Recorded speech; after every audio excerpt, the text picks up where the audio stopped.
Alright, today is Monday. Kakatapos ko lang kumain. It's 12 p.m. Late na ako sa aking college week. Actually, hindi naman required pumunta doon. Pero may attendance kami ng 2 p.m.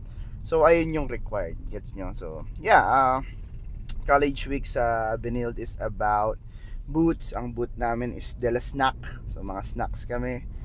And yun, since I think it's very important to have, it's like foundation day kung high school kayo, and college naman is college week. So I think this content will be all about that.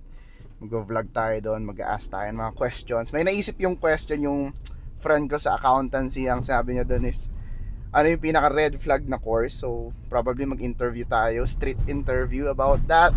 And yeah, tatanong natin kung ano yung mga booth ng mga kapwa natin Benildians, tas itatry natin. Tapos yeah, hopefully maging successful. Kasi wala akong cash pala.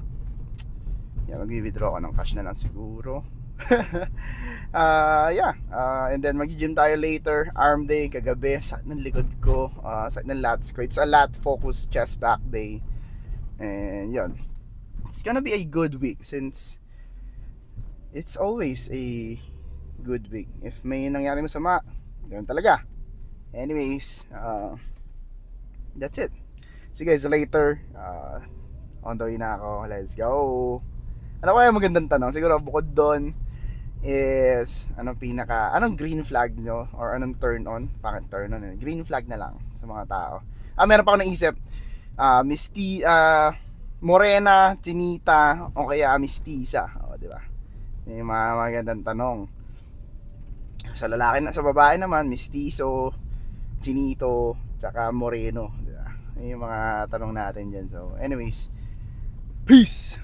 Right, kakatapos lang ng Monday college week. Wala na akong mic kasi lobat na ako, and physically and mentally lobat na ako actually. Kasi pagdating ko kanina, ako pala yung shift. So yeah, di na ako naka-record. 1 to 4 ako yung nag-shift ng scramble, which is very good. Nag-enjoy ko naman. Pero daming tao. Kasi nang dami. Scoop, chocolate. So yeah, na-enjoy ko naman. Tomorrow hindi na ako naka-shift. So tomorrow na ako magre-record ng mga plinan ko kanina. So again, hindi natin control yun. And yeah, naka-shift ako. So ayun yung responsibility ko that day. Nakaubos rin ako. I think nakabenta ako ng 50 or I don't know, na cups or more or less something like that.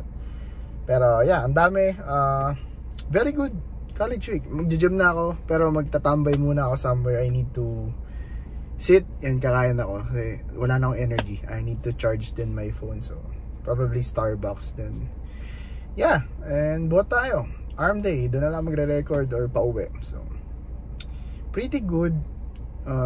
Monday, pretty productive. Medyo nakakahiya lang kasi late ako, pero sakto lang kasi sakto pagdating ko 1 PM ako na pala. So timing is everything. Anyways, alright, katapos ko lang mag arm workout.